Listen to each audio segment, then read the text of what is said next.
शिशुगोपदेशम् इन्द्रादिदेवगणवन्दितपादपीठम् वृन्दावनालयमहम् वसुदेवसूनुम् नवजलधरवर्णम् चम्पकोद्भासिकर्णम् विकसितनलिनाश्रियम् विस्फुरन्मन्दहास्यम् कनकरुचिरुकूलम् चारुबर्हावचूलम् कमपि निखिलसारम् नौमि गोपीकुमारम् वंशीविभूषितकरान्नवनीरदाभात् पीताम्बरादरुणबिम्बफलाधरोष्ठात् पूर्णेन्दुसुन्दरमुखादरविन्दनेत्रात् कृष्णात् परम् किमपि तत्त्वमहम् न जाने ध्यानाभ्यासवशीकतेन मनसा तन्निर्गुणम् निष्क्रियम् ज्योतिः किञ्चन योगिनो यत्परम् पश्यन्तु ते अस्माकम् तु तदेव लोचन चमत्काराय भूयाश्चिरम् इन्दीपुलिनेषु यत्किमपि तन् नीलम् अहो धावति श्रीराममय सब जगजानीकरम् प्रणाम जोर्जुगपाणि।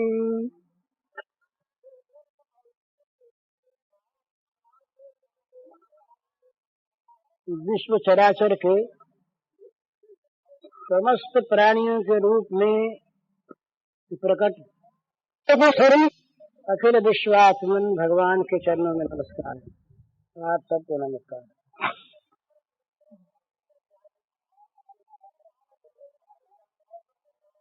कल अपने गोपी प्रेम की चर्चा चल रही थी।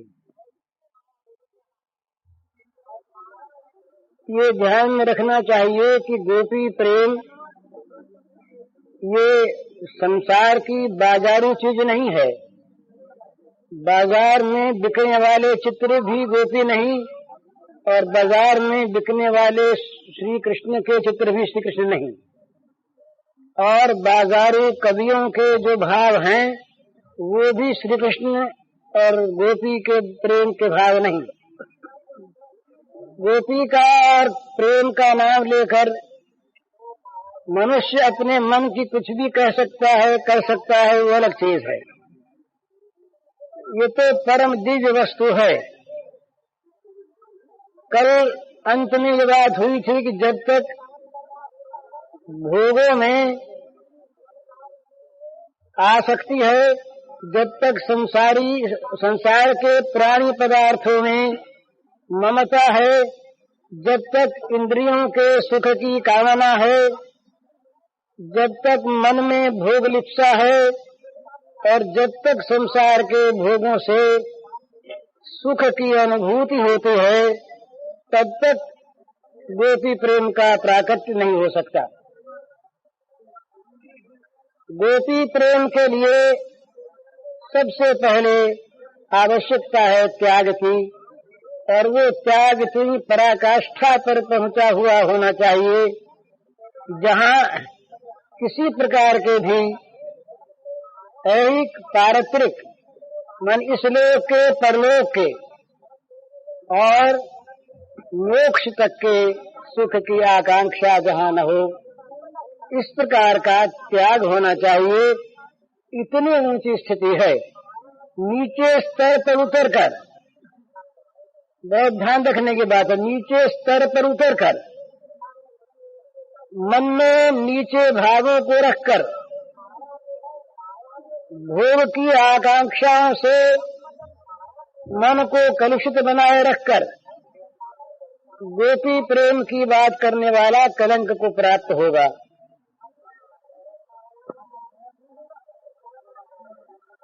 डूबे प्रथम अतल तल में, तब मिलता प्रेम रत्न निर्मल। कहीं मृत्यु फल फलता उसमें, कहीं कलंक लाभ केवल। डूबे प्रथम अतल तल में, तब मिलता प्रेम रत्न निर्मल। कहीं मृत्यु फल फलता उसमें, कहीं कलंक लाभ केवल। अतल तल में, एकदम गहराई में जब मनुष्य डूब जाता है, अर्थात वृत्तियां सर्वथा अंतर्मुखी हो जाती हैं, जगत के बाहरी विचार और बाहरी भोगों से चित्त उपरत हो जाता है, चित्त विराम को प्राप्त कर लेता है बाह्य भोग लिप्साओं से, तब निर्मल प्रेम की प्राप्ति होती है, निर्मल प्रेम रत्न मिलता है। और यदि कहीं इंद्रिय भोगों में मन लगाए हुए श्री कृष्ण और श्री गोपांगना के नाम पर अपने मन की कलुषित वृत्तियों को चरितार्थ करने कोई जाता है, तो वहाँ या तो उसका पारमार्थिक मरण हो जाता है और या कलंक मिलता है। इसलिए दिव्य गोपी प्रेम की बात जहाँ हो, वहाँ सबसे पहले इस बात को ध्यान में रख लेना चाहिए कि ये चीज सांसारिक इंद्रिय भोगों वाली नहीं है, ये उससे बहुत ऊंची, इतनी ऊंची कि जहाँ किसी भी इस लोक के, परलोक के और मोक्ष के सुख तक की कामना नहीं, वहाँ ये चीज प्रतिफलित होती है, वहाँ इसका प्रतिभास होता है। और जब वो निर्मलता परिपूर्ण हो जाती है, तब इसकी प्राप्ति होती है त्याग की। तो प्रेम की भित्ति है त्याग, प्रेम की नींव त्याग है। प्रेम रूपी सुंदर वृक्ष का मूल जो है, बीज, वो है त्याग। जितनी जितनी त्याग की हमारी भूमिका उन्नत होगी, उतना उतना प्रेम के आकांक्षा करने वाले को भगवत प्रेम की, गोपी प्रेम की प्राप्ति होगी। थोड़ा सा इस संबंध में समझ लेना है कि श्री भगवान श्री कृष्ण, श्री राधा, ब्रज और गोपांगनाएं ये अलग अलग वस्तु नहीं है। एक ही भगवान से ये रसास्वादन के लिए इन सब का प्रादुर्भाव होता है, ब्रजमंडल का भी, ब्रजांगनाओं का भी, ब्रजरानी श्रीमती राधिका का भी और इस ब्रज प्रेम का भी। तो इन सब में एक मूल तत्व है। इस पर कुछ एक लिखा हुआ है, वो मैं पढ़ के सुनाता हूँ आपको, उसका अर्थ भी सुनाऊंगा। ये समझने की चीज है, केवल वैसे नहीं। ये क्या है कि ये एक तत्व है, श्री राधा श्री कृष्ण नित्य ही परम तत्व है एक अनूप, नित्य सच्चिदानंद प्रेम घन विग्रह उज्ज्वल तमर स्वरूप। तो वैसे जाइएगा, श्री राधा श्री कृष्ण नित्य ही परम तत्व है एक अनूप, नित्य सच्चिदानंद प्रेम घन विग्रह उज्ज्वल तमर स्वरूप। बने हुए दो रूप सदा लीला रस करते आस्वादन, नित्य अनादि अनंत काल लीलारत रहते आनंद घन। काय व्यूह रूपा राधा की है अनंत गोपिका ललाम, इनके द्वारा लीला रस आस्वादन करते श्यामा श्याम। कृष्ण राधिका गोपी जन तीनों का लीला में संयोग, एक तत्व ही तीन रूप बन करते लीला रस संभोग। परम तत्व श्री कृष्ण नित्य है अनुपम सतचित आनंद घन, सतसंधि चित चिति आह्लादिनी है आनंद शक्ति रसघन। लादिनी स्वयं राधिका संध्यनी बनी नित्य श्री वृंदावन। बनी योग माया चित करती रसलीला का आयोजन। ये ब्रज तत्व है भला। राधा स्वयं बनी है ब्रज में गोप रमणीयाति अभिराम। लीला रस में क्षेत्र पात्र बन यूं लीला रत श्यामा श्याम। इधर समझने का विषय है श्री कृष्ण और श्री राधा, ये दोनों नित्य एक अनुपम परम तत्व हैं। ये नित्य सच्चिदानंद घन है और ये प्रेम घन विग्रह हैं। माने वो सत भी हैं, चित्त भी हैं, आनंद भी हैं, परंतु सच्चिदानंद घन ही केवल नहीं है, उसके साथ साथ दिव्य प्रेम रस मानो घनीभूत होकर इस तत्व में मिला हुआ है। ये उज्ज्वलतम जो रस है प्रेम, उस प्रेम के सच्चिदानंद घन रूप घन विग्रह हैं। यूं ये दो बने हुए लीला रस में रहते हैं नित्य नित्य, सदा सदा, अंत काल अनादिकाल। इनकी लीला में कभी विराम हुआ नहीं, कभी होगा नहीं। तो श्री कृष्ण, राधिका, गोपी, इन तीन का लीला में संयोग है। एक ही तत्व तीन रूप बनता है, तब ये लीला सांग होती है। श्री कृष्ण नित्य हैं, सच्चिदानंद घन, उनकी तीन शक्तियां हैं। जरा सा तात्विक रूप कुछ आप लोग जान लें, कुछ समझ लें। तीन इनकी शक्तियां हैं। एक संधिनी है जो सत है, वो संधिनी शक्ति है। चित है, चिति शक्ति है। और जो आनंद है वो लादिनी शक्ति है। तो लादिनी शक्ति तो स्वयं राधिका बनती है, और संधिनी जो है ये वृंदावन बनी हुई है। वृंदावन जो है ये भगवान की संधिनी शक्ति है। और जो योग माया है, जो सारे लीलाओं का आयोजन करती है, योग माया में उपाश्रिता है, ये भगवान की चित्त शक्ति है। सारे लीलाओं का आयोजन करने वाली चित्त शक्ति, जिस ब्रज में लीला होती है वो संधिनी शक्ति, और जो श्री राधिका लीला की मुख्य पात्रा हैं वो भगवान की लादिनी शक्ति। और वही लादिनी शक्ति स्वयं राधा ये अपने ही अंदर से अनंत गोपियों का प्रादुर्भाव करती हैं। और वे गोपियां काव्य रूपा श्री राधा जी की ये प्रेम रसास्वादन में राधा कृष्ण की सेवा में तल्लीन रहती है। ये श्री गोपांगनाओं का काम है, श्री राधा श्री श्यामा श्याम के ये लीला का आयोजन करना। और संधिनी शक्ति है, ये क्षेत्र बनी है। और ये गोपिकाएं पात्र बनी हैं। इस प्रकार ये नित्य लीला चलती रहती है। ये है ये तात्विक रूप। अब इन गोपिकाओं की साधना का, इनका स्वरूप क्या है, जरा ध्यान से सुनिएगा।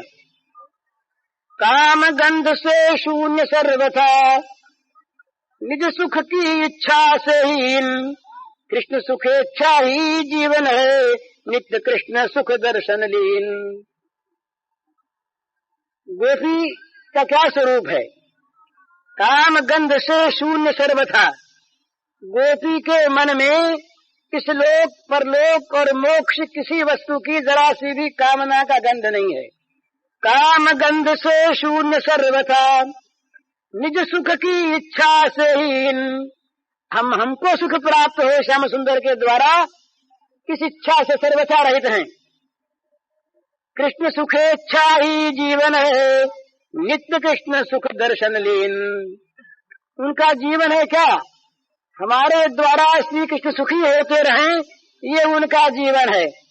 और वो दिन भर करती क्या है? करती हैं श्री कृष्ण के सुख को देखती रहती हैं।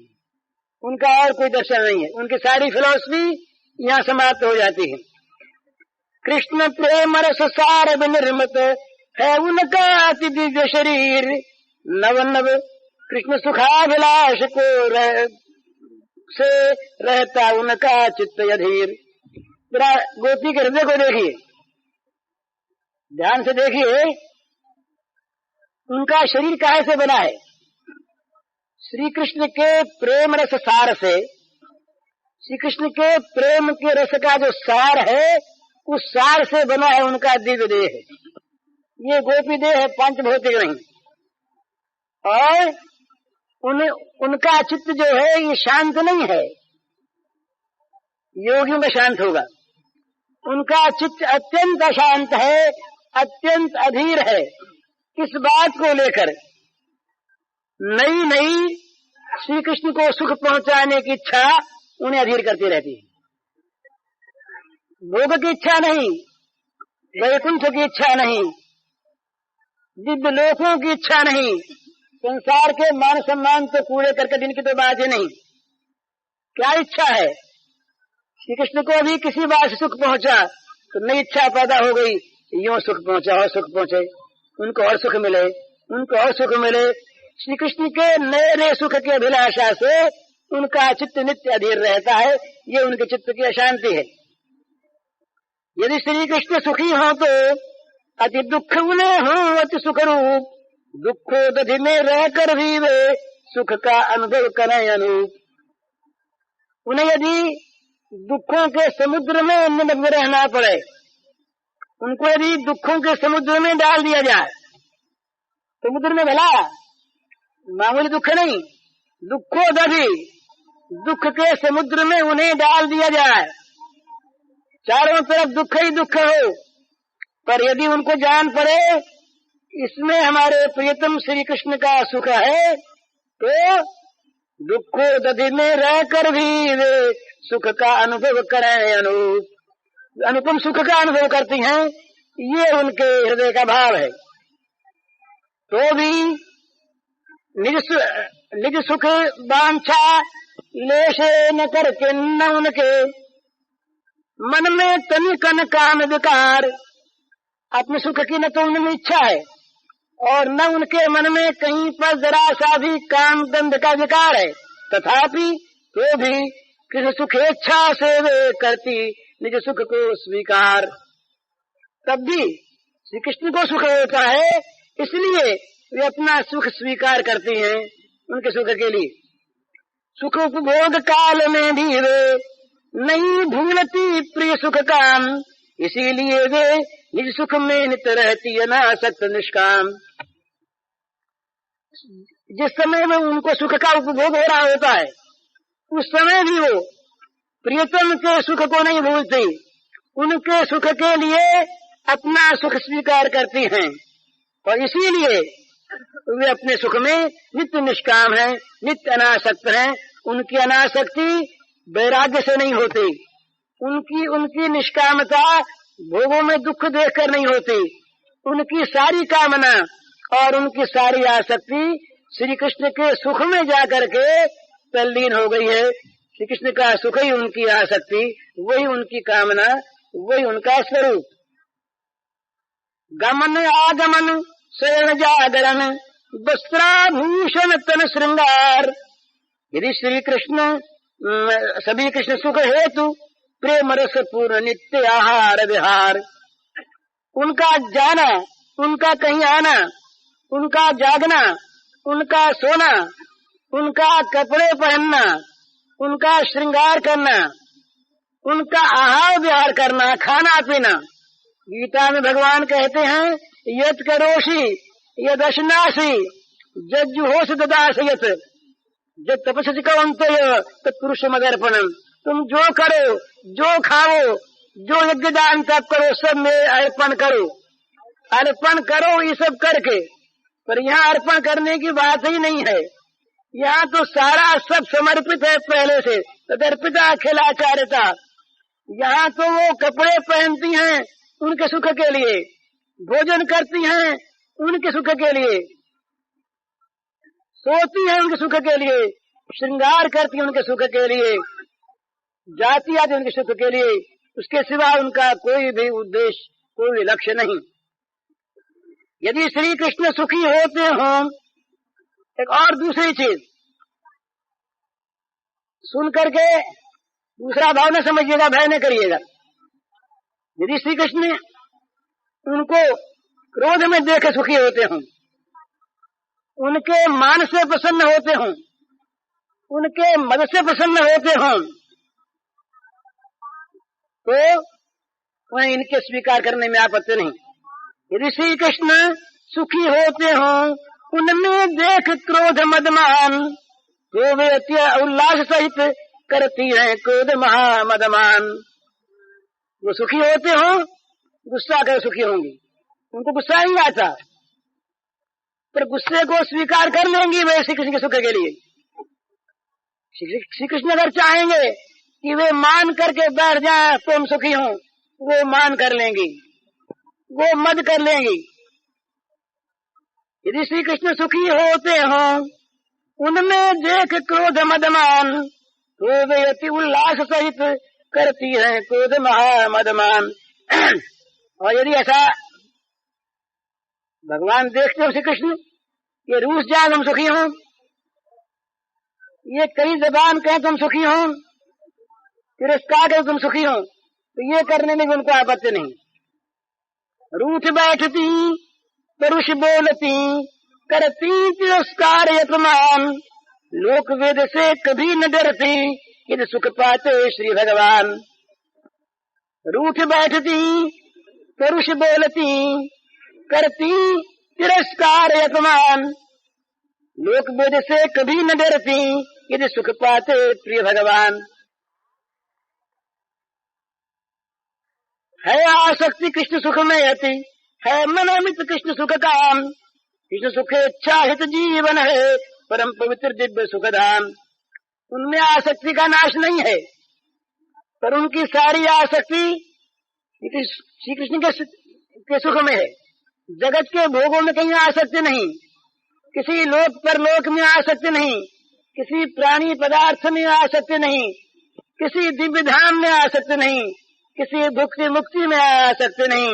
उनकी आसक्ति है श्री कृष्ण के सुख में। उनको किसी वस्तु की कामना नहीं, पर उनके मन में अपरिमित कामना भरी है, ये कृष्ण सुखी होते रहें। अपरिमित काम, अमित काम है उनके मन में। उनका जीवन श्री कृष्ण सुखेच्छामय है, इसलिए परम पवित्र है, दिव्य है, परमानंद का धाम है। भुक्ति मुक्ति की नहीं पिशाची, इच्छा का उनके मन बीज, प्रेमानंद सुधारस सार, सुधारस में दुर्लभ नितर समाधि निर्बीज।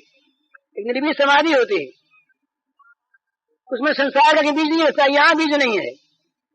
इनके इसमें प्रेम, ये डूबी हुई हैं प्रेमानंद रस के सुधार समय सागर में, बस इसमें और कोई बीज नहीं है, कोई चीज नहीं, केवल वो प्रेमानंद का सुधार से लहरा रहा है। परम वो कैसा है? परम रम्य सुचि दिव्य, अहम की चिंता से विरहित नित धन्य, ये गोपी जीवन परम रम्य, परम रमणीय है, असुंदर नहीं है, बड़ा सुंदर है, पर पवित्र है, शुचि है, गंदा नहीं है, दिव्य है।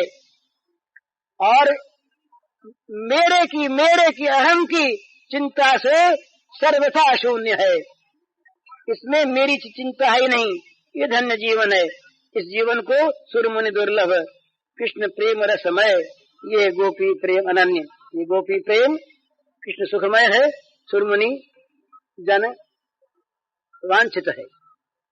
इससे आप संक्षेप में जान गए होंगे गोपी प्रेम क्या है। इसमें दो चीज है, इधर समझने का विषय है, दो चीज है प्रेम में, दो चीज। इधर रस का विषय है, बहुत लोग शायद कम समझते होंगे इसको।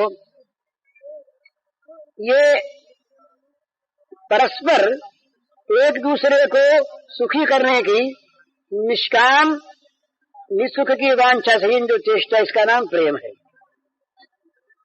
तो ये प्रेम ब्रज में, इस प्रेम का पूर्णाविर्भाव हुआ ब्रज में। ये ब्रजरस जो है, ब्रज इस प्रेम से परिप्लावित हो गया, बह गया। ये जो प्रेम की विचित्र नदी रही प्रेम की, इसके दो तट हैं। इस प्रेम स्रोतस्विनी के, इस प्रेम रूपी सुधामयी नदी के दो तट हैं, एक विरह,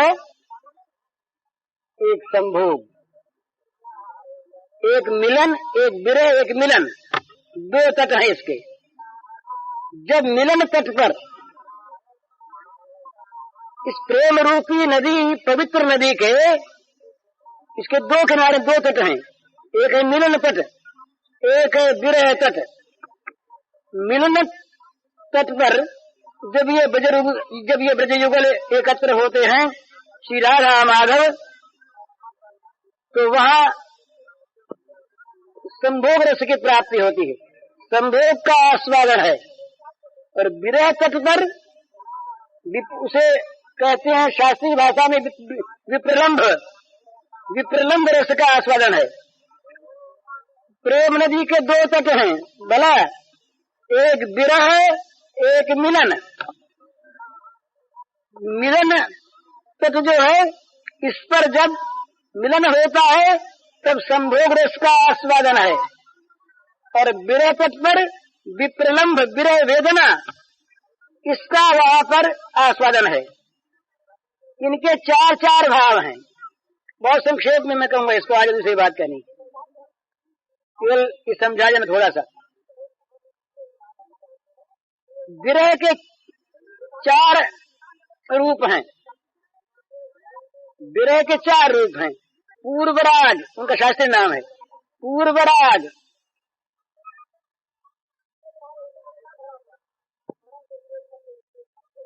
प्रवास, प्रेम वैचित्य और मिलन, ये दूरवास। और मिलन के भी चार, संभोग के भी चार भाग हैं, चार उसके नाम हैं। संक्षिप्त भोग, संकीर्ण संभोग, संक्षिप्त संभोग, संपूर्ण संभोग और समृद्धिमान संभोग, चार उसके हैं। तो जब पूर्व राग के बाद मिलन होता है, संभोग होता है, उसे कहते हैं संकीर्ण।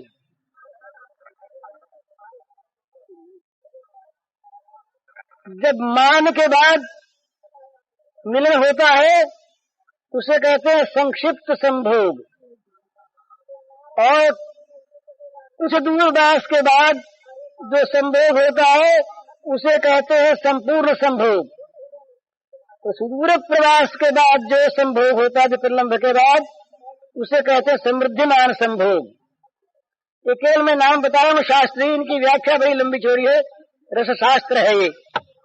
इसी प्रकार विरह में पूर्वराग, मान, प्रेम वैचित्य और सुदूर प्रवास, ये चार विरह के भोग हैं। इनमें एक की बात बताता हूं मैं आपको, बड़ी सुंदर, ये तो शास्त्रीय बात मैंने कह दी। प्रेम वैचित्य, एक दिन ये श्री चैतन्य महाप्रभु अपने जीवन के 18 वर्ष तक, अंतिम जीवन में ये जगन्नाथ जी में रहे। उस लीला का नाम है गंभीरा लीला। उस लीला में उनके विरह और मिलन का, यही उनका नित्य निरंतर स्वरूप रहा। कभी वो छटपटाते हैं, रोते हैं, और इतना रोते हैं कि उनके आंखों से आंसुओं की धारा नहीं बहती, आंखों के फव्वारे छूटते हैं। पास बैठा हुआ आदमी भीग जाता है, कुंड भर जाता है। बड़ी बड़ी महान वेदना का अनुभव करते हैं वो। और कभी मानो श्याम सुंदर आ गए, उनका आलिंगन करते हैं, हृदय से लगाते हैं, मिलते हैं और अप्रतिम सुख का अनुभव करते हैं। 18 साल तक उनकी लीला चलती रही लगातार। इस लीला में एक चीज जो है, इस विरह की लीला में, विरह के 4 भाव हैं। पूर्व राग है, मिलन से पूर्व, मिलन से पूर्व, प्राप्ति से पूर्व, होने वाला जो मन का अनुराग है उसे कहते पूर्वराग।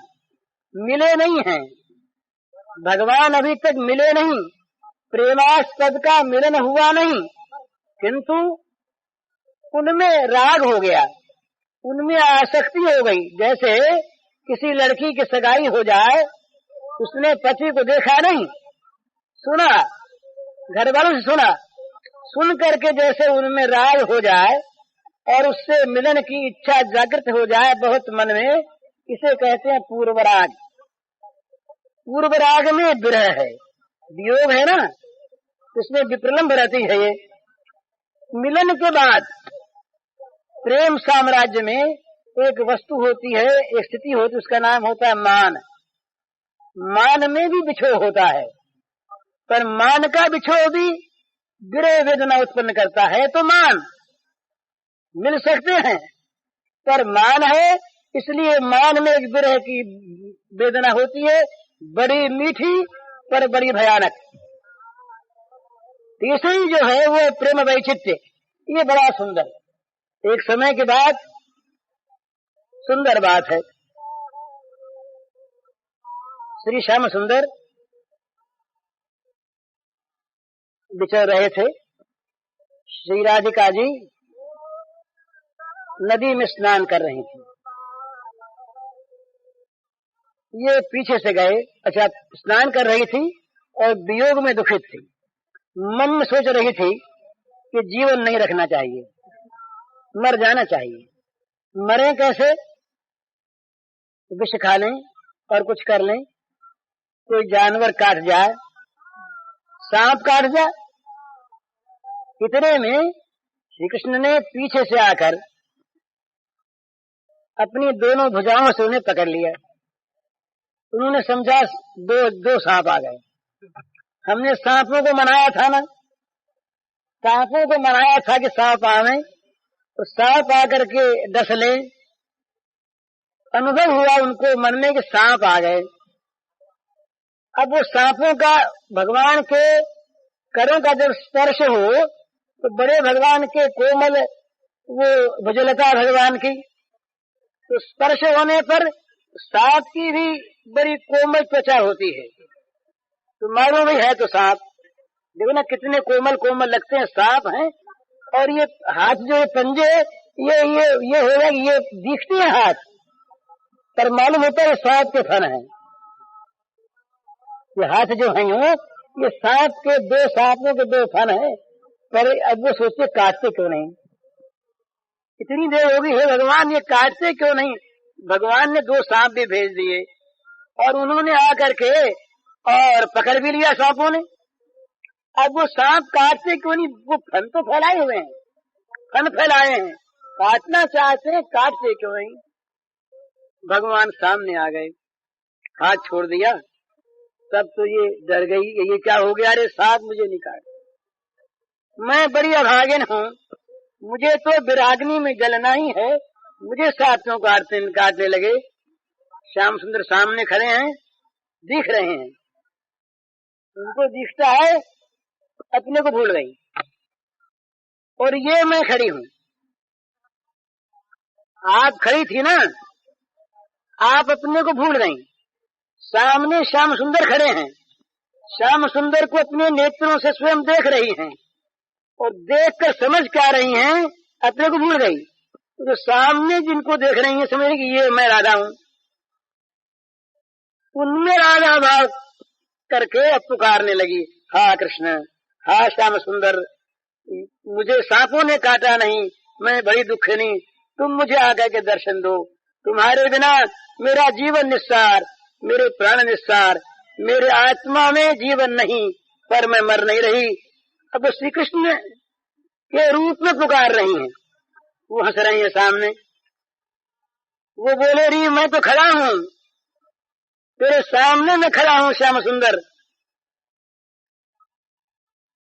तो देखती क्या है, श्याम सुंदर निश्चित होकर देखती है कि नाना ये तो छल है, ये तो छल से श्याम सुंदर कहाँ, ये तो मैं हूँ, सुंदर कहाँ, ये तो जो ये था इसको भूल गई, उसमें सिद्ध हो गई मन से, सिद्ध होकर के उसने मन से और ये सोचती हैं, ये सुन करके सोचती हैं कि ये मुझसे कोई छल कर रहा है। वो तो आई नहीं, वो तो है ही नहीं, वो तो न मालूम क्यों आवेंगे मेरे पास। मैं उनके द्वारा चली गई और ये मुझे कुछ छल रहा है। इसका नाम है प्रेम वैचित्र्य शास्त्रीय भाषा। इसका अर्थ क्या है कि समीप हैं, पास हैं, अपने हाथ में हैं और भूले हुए हैं। ये वेदांत की भाषा में आता है। वेदांत की भाषा में आत्मा नित्य हृदय में है, सबको प्राप्त है, नित्य प्राप्त है, परमात्मा को भूले हुए हैं। तो हमारा तो ये अज्ञान है, हम तो अज्ञान में आत्मविस्मृत हैं, अज्ञान में अपने नित्य आत्म स्वरूप को भूले हुए हैं। परमेश्वरी गोपांगनाएं, वो श्री राधा रानी अज्ञान में नहीं है, वो प्रेम में इतनी तल्लीन होकर के अपने आप को भूल गई हैं। जब मैं था तब हरि नहीं, अब हरि है मैं नाही, प्रेम गलियत साकरी ता में दो न समाहे।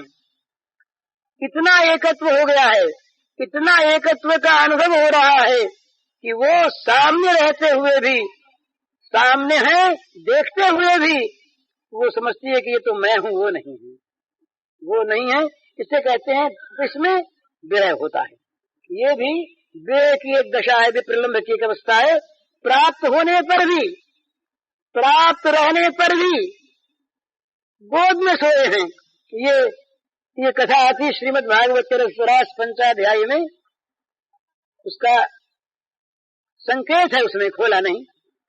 भगवान अंतर्धान हो गए, श्री राधिका जी रोने लगी, हा प्रेष्ठ, हा रमन, कहाँ गए कहाँ गए। उस समय क्या था, वही थे, उनकी गोद में वो सोई हुई थी, परंतु वो भूल गईं। उन्हें दिखा कि वो तो चले गए कहीं। जब गोपिकाएं आई तो छोड़ करके अंतर्धान हो गए, पहले थे। ये प्रेम वैचित्र्य माने वस्तु के प्राप्त होने पर भी, प्रियतम के सन्निधि में रहते हुए भी इस प्रकार की तन्मयता हो जाए कि अपने आप को भूल जाए और वो उसके पास रहने की स्थिति न रहे, और वो कहाँ गए, वो कहाँ गए, क्या हो गया, और विरह के दुख से संतप्त हो जाए। तो पास रहने पर संतप्त हो, ये होता है। ध्यान में जब ऐसी चीज होती है, सामने खड़े हो गए, नहीं दिखे, ध्रुव जी के सामने खड़े नारायण, ध्रुव के मन में नारायण, ध्रुव नहीं जागते, भगवान मन से हटे, ध्रुव व्याकुल हुए, जागे, पर नहीं देखा ध्रुव ने भगवान को बाहर। तो मतलब कहने का क्या है, ये प्रेम की एक ऐसी अवस्था होती है जिसे कहते हैं प्रेम वैचित्र्य। इस प्रेम वैचित्र्य की अवस्था में वो पास रहने पर नहीं देखते। ये भी एक विरह का रूप है। इसके बाद प्रवास एक विरह का रूप है। तो 4 तरह के विरह और 4 प्रकार के संभोग ये गोपी प्रेम में हैं, ये सब में हैं। जहां भी आप दिव्य प्रेम के राज्य में जाएंगे, वहां पर इस प्रकार की अनुभूति आपको होगी। फिर दिखेगा वो, सुनेगा वो, सुनेंगे आप उसको, स्पर्श करेंगे आप उसका। ये बड़ी विचित्र अवस्था होती है जिसमें सब और भगवान के दर्शन होते हैं, सब और भिषा देती। एक बार की बात है, गोपी प्रातः काल का समय, बड़ी सुंदर लीला। प्रातः काल का समय, पूजा उजा करके उठी, रसोई बनाने लगी। रसोई बनाने को बैठी, चूल्हे में आग जलाई, इतने में वो तो ध्यान गया ना, सुनाई दी भगवान की मधुर मुरली बज रही है। मुरली बज रही है भगवान की, बजाई हो, ये वो बजती हो ना बजती हो, उसको मुरली सुनाई दी भगवान की, मानो भगवान खड़े हैं सामने। दिख गए और मुरली ध्वनि सुनाई दी। इधर क्या हुआ, आग में ध्यान मान रहा नहीं, आग गई बुझ।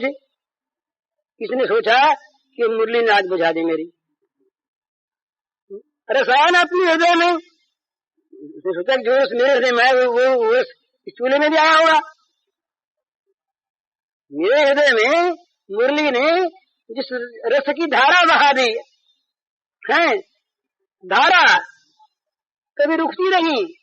मुरली की ध्वनि ने मेरे हृदय में रस की धारा बहा दी, वही धारा सारे जगत में बह गई, वही धारा मेरे चूल्हे में आ गई और मेरी आग बुझ गई। तो लगी उलाहना देने, प्रार्थना करने लगी। मुरहरे रंदन समये माकुर मुरलीरवं मधुरम।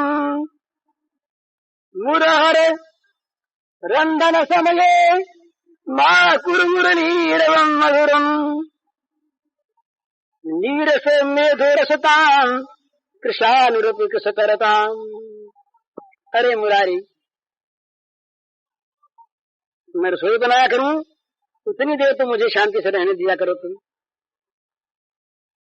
मुरहर रंधन समय, रसोई बनाने के समय, माकुरु मुरलीरवं मधुरम। हे मुरारी, मैं रसोई बना रही हूं, इस समय तुम मुरली मत बजाओ। माकुरु मुरलीरवं, मुरलीरवं माकुरु, मुरली की ध्वनि मत करो तुम इस समय। भाई क्या हो गया? नीरस मेधुरसतां, मेरी सूखी लकड़ियां गीली हो गई। सूखी लकड़ी जो मैंने दी थी चूल्हे मिला करके, कि तेरी मुरली ने रस बहा करके उस लकड़ियों को गीला कर दिया। तो क्या हो गया? कृषानुरूप कृषि करतां, मेरी आग बुझ गई। कृषानुजित आग जो थी, आग बुझ गई, मत बजाए इस समय मुरली। अब देखिए, रसोई बना रही है वही, या दोहने वहनने मथनोपलेप प्रेम खेंख नारुदितो क्षण मार्जनादौ गायन्ति चैन मृतधियो श्रुकंठ्यो। हरिओम तत्सत। पूज्य श्री भाई जी के इस प्रवचन का शीर्षक है गोपी प्रेम का दिव्य स्वरूप, और इसका कैसेट संख्या है 47B।